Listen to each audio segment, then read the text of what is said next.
Reprezentującą okręg wyborczy Kildonan-St. Paul, Miss Joyce Smith. Welcome to our show, like always. My pleasure. Proszę Państwa, dziś będziemy rozmawiać z naszym gościem o problematyce handlu ludźmi w Kanadzie i propozycji wprowadzenia poprawek do kodeksu. Chcę powiedzieć, że handel ludźmi jest współczesną formą niewolnictwa. Ofiary tego procederu są wykorzystywane na drodze oszustwa albo pod przymusem. Ofiarami są zarówno dzieci, młodzież, jak i mężczyźni oraz kobiety. Co ciekawe, jak podaje Departament Stanu USA, co jest bardzo blisko do nas, szacunkowo w ciągu roku od 800 tysięcy do 900 tysięcy ofiar jest przerzucanych przez granicę na całym świecie, z czego 18 do 20 tysięcy trafia do Stanów Zjednoczonych i Kanady. Te szacunkowe dane obejmują zarówno kobiety, mężczyzn i dzieci. Osoby trafiają do Stanów Zjednoczonych i Kanady głównie z Azji, Ameryki Środkowej i Południowej oraz z Europy Wschodniej. Wiele ofiar wysyłanych do Stanów Zjednoczonych i Kanady nie zna i nie rozumie języka angielskiego. Są więc odizolowane, ponieważ nie mogą porozumieć się z pracownikami firm świadczących stosowne usługi, przedstawicielami organów kontroli i przestrzegania prawa i innymi osobami, które mogłyby im pomóc. Miss Honorable Joyce Smith is our guest. Ladies and gentlemen, welcome. I know that you want to introduce the private member bill. Human trafficking is the second fastest growing crime in Canada, second only to the drug trade. And I've been working with victims of human trafficking for a long time. I've also been working with the Royal Canadian Mounted Police. My own son is a Royal Canadian Mounted Police member, and he was in the ICE unit, the Integrated Child Exploitation Unit. And what's happening here in Canada is many unsuspecting young people, are being captured by these predators, and they're being cut off from their families, from their networks. They are being traveled across the country and forced into the sex trade. What my bill is Bill 268. It is a private member's bill that went forward, and it's very unusual for a private member's bill to get to committee. It's coming to committee on Monday, where I will be sitting in front of the Justice Committee of Canada, and I will be talking about Bill 268. What happens there is it's mandatory minimum sentences for people who traffic any youth 18 years and under. It's the first of its kind in Canada. It has been called internationally.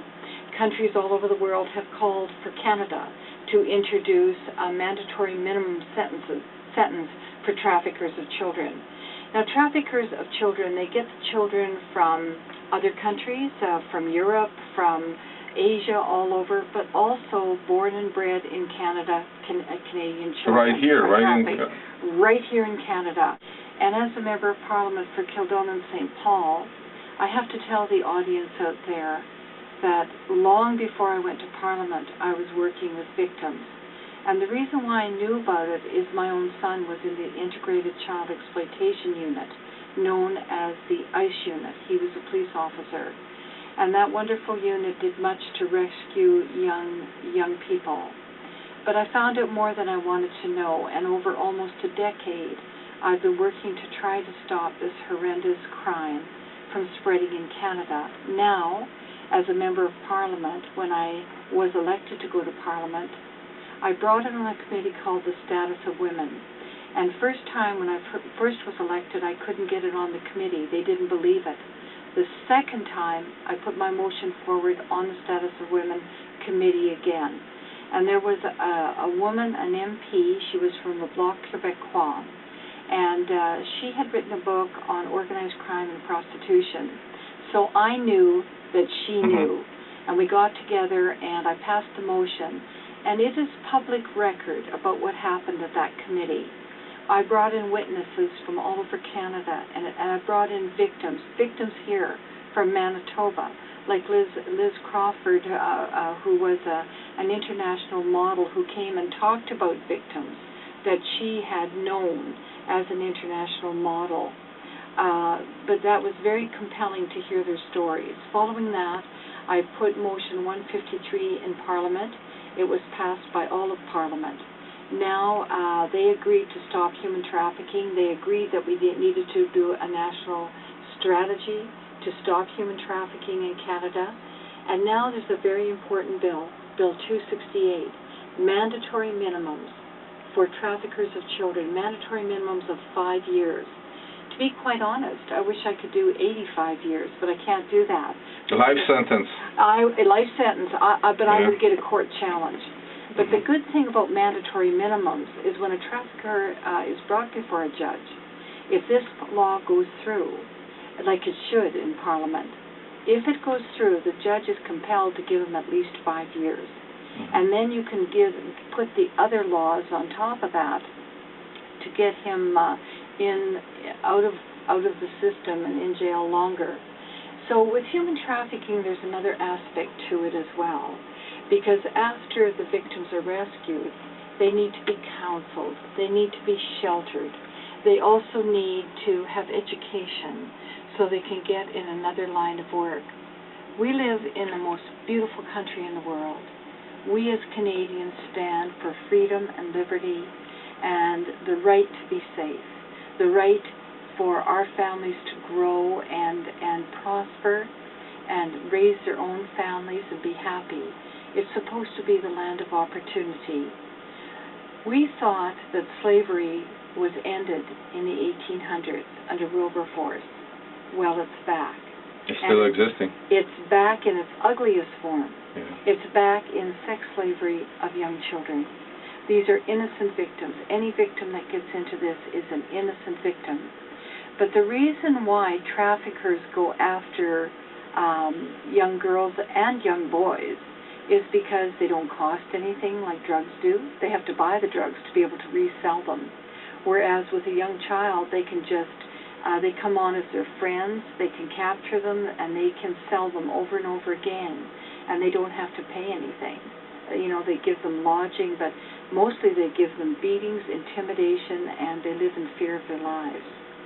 So this is something that is very important for all Canadians to understand, that it's happening right here on our streets in Winnipeg. On our doorstep. On our doorstep.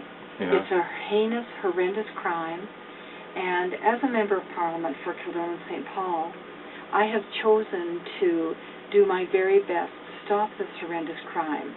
It's a continuation of the work that both me and my family have done for years and years and years. And I think that education is our best weapon. You know, we need the laws like my bill. I invite your audience, the audience out there, to write the Prime Minister and encourage the Prime Minister to encourage the committee to pass this bill quickly and get it back into Parliament. Because how a bill works is you introduce the bill in Parliament, which I did, and that's called first reading, and then it goes into second reading. And it got through second reading, it got passed. The Bloc did not support it except that one woman, Maria Morani, because some political parties just don't believe in causing people to go to jail no matter what they do. But I believe, and the majority of Canadians believe, that if anyone does harm to a young child, they should be sent away for a very long time. And should be punished. And should be punished. So I'm fighting to get it through Parliament. You would think this is an easy bill to get through Parliament. It isn't. It's very hard. So this Monday, I'm in committee. It's televised. If anyone wants to turn to CPAC and watch it on TV, they can watch me talking to the committee. They can watch me answering the questions. But I would urge that all Canadians, it's in the Justice Committee. So it's the members of the Justice Committee that caused this to get through, and get through very quickly. But it is my hope on Monday I will be a witness there in the second hour. Then it's my hope on Wednesday they'll do a clause by clause and send it back to the House of Commons for third reading, because at third reading the whole House of Commons votes on it, and then it goes to the Senate to be examined, and then it goes into royal proclamation. So, you know, it's been a lot of work. It's very, very important work, and it's the tipping point. If this law gets through, it sends a message to all human traffickers across this country that we do not allow this in our country, and if you touch our children, you will be punished. And you that's go to an jail. important message. Yeah.